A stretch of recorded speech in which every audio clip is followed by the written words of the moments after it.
Hello everyone, this is Diksha Rathore and welcome back to my channel. तो आज के इस वीडियो में हम आनुवांशिकता व वातावरण का प्रभाव इस टॉपिक से हम जो है पॉइंट्स डिस्कस करेंगे और ये टॉपिक ही हम पूरा कवर करेंगे। बहुत अच्छा टॉपिक है, आपके हर टेट एग्ज़ाम में इससे क्वेश्चन पूछे जाते हैं, तो बिल्कुल अच्छी तरह से आपको समझाया जाएगा।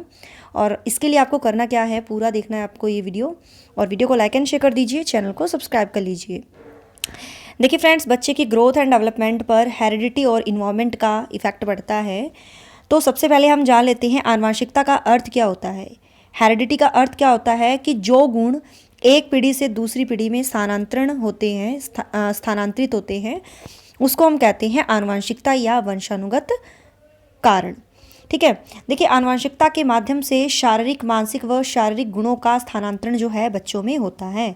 यानी आनुवांशिक गुण जो है एक पीढ़ी से दूसरी पीढ़ी में जो संचरित होते हैं, जो ट्रांसफ़र होते हैं, उसको हम हेरिडिटी कहते हैं। जैसे दादा दादी के जो लक्षण हैं वो आगे उसके बच्चों में जाते हैं, उनके बच्चों के लक्षण जो है आप में जाते हैं, है ना। मतलब आपके लक्षण जो हैं आपको अपने पेरेंट्स से मिलते हैं, फिर उनको उनके पेरेंट्स से मिलते हैं, तो ऐसे एक पीढ़ी से दूसरी पीढ़ी में वो ट्रांसफ़र होते हैं।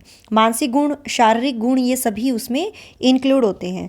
यानी पीढ़ी दर पीढ़ी जो है ये प्रक्रिया चलती है, और हेरिडिटी को स्थिर सामाजिक संरचना माना गया है। ठीक है, यानी एक व्यक्ति के वंशानुक्रम में ये सब आती हैं, जैसे शारीरिक बनावट कैसी है, फिजिकल स्ट्रक्चर, शारीरिक विशेषताएं कैसी हैं, योग्यता कैसी है। ठीक है, टैलेंट कई बार बच्चे को अपने पेरेंट्स से मिलता है, शायद उनके माता पिता ऐसे हैं। देखिए जो हेरिडिटी होती है ना, जो लक्षण होते हैं ना, वो ऐसा नहीं है कि आपको आपके पेरेंट्स से मिलते हैं, लेकिन शायद जिसमें ये भी आते हैं आपके चाचा, ठीक है, आपके ये सब आते हैं जिनका ब्लड रिलेशन है, चाचा का आप पर इफ़ेक्ट पड़ सकता है, और आपकी बूजी यानी बुआ जी जो आप बोलते हैं, ठीक है, मतलब आपके पेरेंट्स की जो सिस्टर है ना, मतलब आपके फादर की जो सिस्टर है, उनका इफ़ेक्ट आप पर पड़ सकता है, आपकी नानी का इफ़ेक्ट आप पर पड़ सकता है ना। तो इस तरीके से मतलब कहीं ना कहीं आपको जो है उनके भी लक्षण आपको मिल सकते हैं, है ना। तो उसमें हम क्या इंक्लूड करते हैं, शारीरिक, मानसिक और शारीरिक गुण। आपको पता है 46 गुणसूत्र होते हैं, 46 गुणसूत्र होते हैं, 23 का पेयर्स होता है। यानी एक बात और डियर, ये जो गुणसूत्र होते हैं, मतलब बच्चे का जो जन्म होता है वो माता पिता के मिलान से होता है ना। और ये मॉन्टेग्यू और ये शिलफेल्ड, ये मनोवैज्ञानिक हैं, इन्होंने कहा है कि प्रत्येक गुणसूत्र में 3000 जीन्स पाए जाते हैं, और जीन्स ही जो है व्यक्ति की डिफरेंट कैपेबिलिटी और जो गुण हैं उनके निर्धारक होते हैं, यानी उनके रिस्पॉन्सिबल होते हैं। ठीक है डियर, तो आगे हम पढ़ते हैं आनुवांशिकता का प्रभाव, इफेक्ट ऑफ हेरिडिटी। विभिन्न लक्षणों पर अलग अलग पड़ता है। सबसे पहला है शारीरिक लक्षणों पर प्रभाव, यानी बच्चे की शक्ल सूरत कैसी है, रंग रूप कैसा है, बच्चे का फिजिकल स्ट्रक्चर कैसा है, ऊंचाई कैसी है, वेट कैसा है, ये सब हेरिडिटी से रिलेटेड होते हैं। कई बच्चे बिल्कुल टॉल होते हैं, शायद उनके पेरेंट्स ऐसे मतलब बहुत अच्छे टॉल होते हैं। ठीक है, कुछ बच्चे होते हैं मोटे, बहुत मोटे होते हैं, शायद उनके पेरेंट्स ऐसे होते हैं। तो यानी कहने का अभिप्राय है कि भाई बच्चे पर उसके पूर्वजों का असर पड़ता है। ठीक है, और कई माता पिता होते हैं गोरे चिट्टे होते हैं, तो उनके बच्चे भी वैसे ही होते हैं। कई सांवले होते हैं तो बच्चे भी वैसे ही होते हैं, है ना। कई अगर माता पिता या उनके पूर्वज जो है मंदबुद्धि होते हैं, मानसिक विकार उनमें होता है, तो बच्चे में भी जो है वो हो सकता है ना। तो कहने का अभिप्राय सिंपली ये है कि बच्चे पर हेरिडिटी का इफ़ेक्ट पड़ता है, शारीरिक लक्षण का प्रभाव बच्चे पर पड़ता है। इतना तो आप समझ ही गए होंगे। कुछ लक्षण ऐसे होते हैं जो हमें दिखाई देते हैं। कौन से लक्षण होते हैं, जैसे हम देख सकते हैं आई कलर, यानी आपके आंखों का रंग। हम बिल्कुल एग्जैक्ट दे सकते हैं कि आपके पेरेंट्स का जो है आई कलर ऐसा हो सकता है, तो आपका भी ऐसे ही होगा। जैसे उनका ब्राउन कलर होता है तो आपका भी ब्राउन कलर होता है इसका, है ना। वो लक्षण हम उन लक्षणों को देख सकते हैं, है ना। तो उन लक्षणों को हम कहते हैं समलक्षी। ठीक है, समलक्षी यानी फिनोटाइप्स। ठीक है, फिनोटाइप्स। लेकिन कुछ लक्षण संचरित तो होते हैं, ट्रांसफर तो होते हैं, लेकिन वो प्रदर्शित नहीं होते, तो हम उनको कहते हैं समजीनोटाइप। समजीनोटाइप, तो ये आप याद रख लेना, जीनोटाइप भी कहते हैं। तो ये होता है लक्षण जो दिखाई देते हैं और जो दिखाई नहीं देते, वो मैंने आपको क्लियरली बता दिया है। कई बार बच्चे ऐसे होते हैं ना डियर, दुबले पतले होते हैं, कमज़ोर होते हैं, बीमार से होते हैं, यानी उनका असर जो है ना, उन पर असर जो है उनकी हेरिडिटी का पड़ता है ना। और कई बार कुछ माता पिता के साथ कुछ हुआ होगा, कुछ एक्सीडेंट हुआ होगा, तो उसका असर किस पर पड़ेगा, उसके बच्चे पर पड़ेगा, ऑब्वियस सी बात है ना। तो ये चीज़ होती हैं शारीरिक लक्षणों पर प्रभाव। अगला है बुद्धि पर प्रभाव, इफेक्ट ऑन इंटेलिजेंस, यानी बुद्धि को हम क्या कहते हैं, हम बुद्धि के द्वारा सीखते हैं, हम किसी भी सिचुएशन में एडजस्ट होते हैं, निर्णय लेते हैं, तो हम किसके थ्रू करते हैं, बुद्धि के थ्रू करते हैं। यानी जिस बालक के सीखने की गति अधिक होगी, उसका जो मेंटल डेवलपमेंट है वो भी फास्ट होगा। बच्चा जो है, बच्चा अपने परिवार, समाज से, विद्यालय में अपने आप को किस तरह से एडजस्ट करता है, वो किस पर डिपेंड करता है, उसकी बुद्धि पर डिपेंड करता है ना। तो एक मनोवैज्ञानिक है गोडार्ड, ठीक है, गोडार्ड, इन्होंने ये कहा है कि मंदबुद्धि माता पिता के संतान जो है मंदबुद्धि होगी, और त्रिव माता पिता की संतान जो है वो त्रिव बुद्धि वाली होगी। ठीक है, मानसिक क्षमता के अनुकूल ही बच्चे में संवेगात्मक क्षमता का विकास होता है, यानी बच्चे में जिस तरह के संवेगों का विकास होगा, उससे उनका सामाजिक विकास, मानसिक विकास, नैतिक विकास, शारीरिक विकास, भाषा संबंधी विकास जो है वो पूरी तरह से उसको इफ़ेक्ट करता है। ठीक है डियर, तो बुद्धि पर प्रभाव जो है ये बहुत इंपॉर्टेंट है। अगला है चरित्र पर प्रभाव, यानी जो मनोवैज्ञानिक है डगडेल है, ठीक है, डगडेल, ये भी आप याद रख लेना, डगडेल मनोवैज्ञानिक है। इन्होंने अपने मतलब रहने के आधार पर इन्होंने कहा है कि भाई जैसे माता पिता का चरित्र होगा ना, करैक्टर होगा माता पिता का, वैसे ही उसके बच्चे होंगे। ठीक है, तो व्यक्ति के चरित्र में उसकी हेरिडिटी फैक्टर का इफेक्ट हम बिल्कुल क्लियरली देख सकते हैं, इसलिए बच्चे का उसका प्रभाव पड़ता है, तो वो तो नेचुरली है।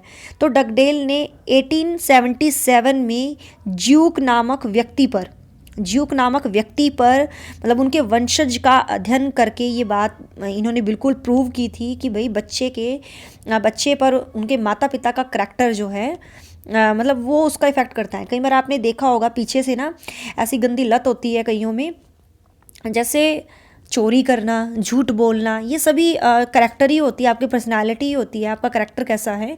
और कहीं मतलब आवारा होते हैं, है ना। मतलब ये चीज़ कहने का अभिप्राय ये है कि भाई शायद पूर्वजों में ऐसी कमी रही होगी, या उनका करैक्टर ऐसा रहा होगा, ड्रिंक करने का गंदा माहौल होगा, तो ऑब्वियस सी बात है बच्चे पर उसका इफेक्ट पड़ेगा ही पड़ेगा। कहने का अभिप्राय है कि चरित्र का प्रभाव जो है वो पड़ता है।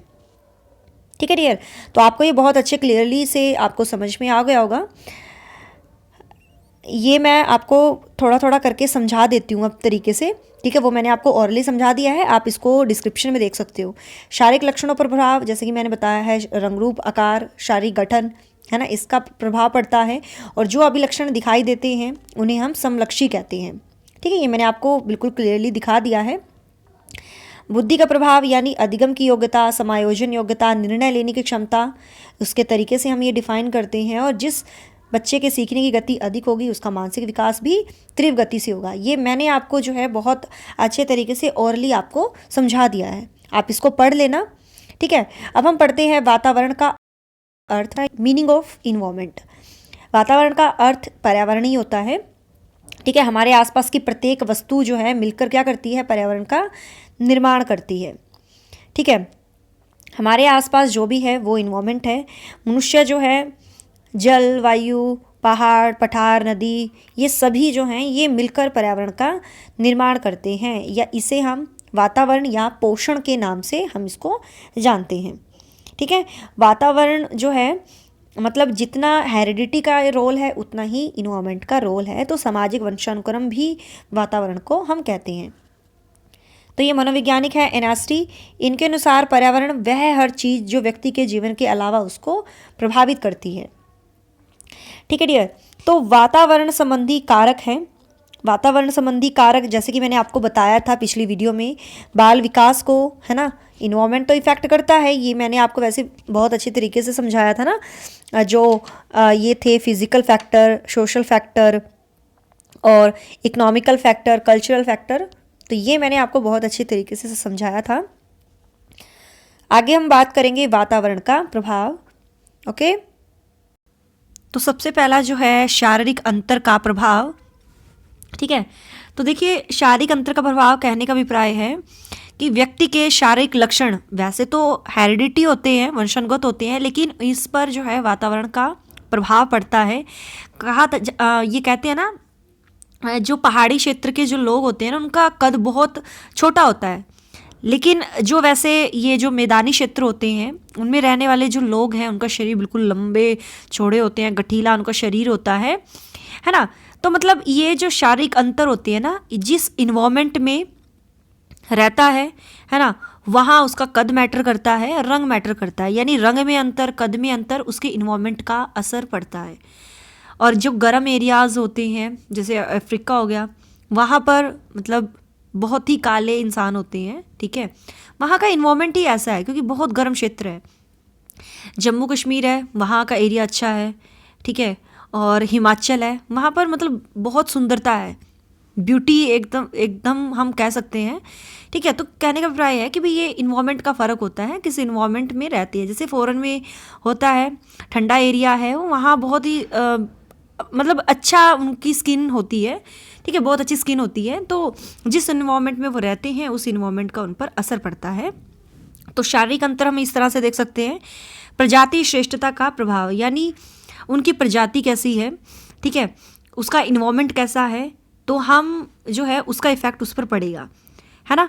तो वंशानुगत ना होकर वातावरण होता है, वे लोग इसलिए मतलब जो है ज़्यादा डेवलप होते हैं जिनके पास बिल्कुल अच्छी एजुकेशनल होती है, एजुकेशन अच्छी होती है, संस्कृत जो इन्वायरमेंट है बहुत अच्छे तरीके से मिलता है, सामाजिक वातावरण उसको मिलता है, तो मतलब उसका इफ़ेक्ट उस पर पड़ता है। अगर सपोज किया जाए जैसे एक राजा का बच्चा है या किसी भी मतलब एक महान व्यक्ति के बच्चे को हम किसी ऐसी जगह छोड़ देते हैं जहाँ पर ये सब नीड उसकी पूरी नहीं होती है, तो क्या वो महान बनेगा अपने पिता की तरह? नहीं, क्योंकि वो उस इन्वायरमेंट से वो चला गया, वो दूसरे इन्वायरमेंट में रह रहा है।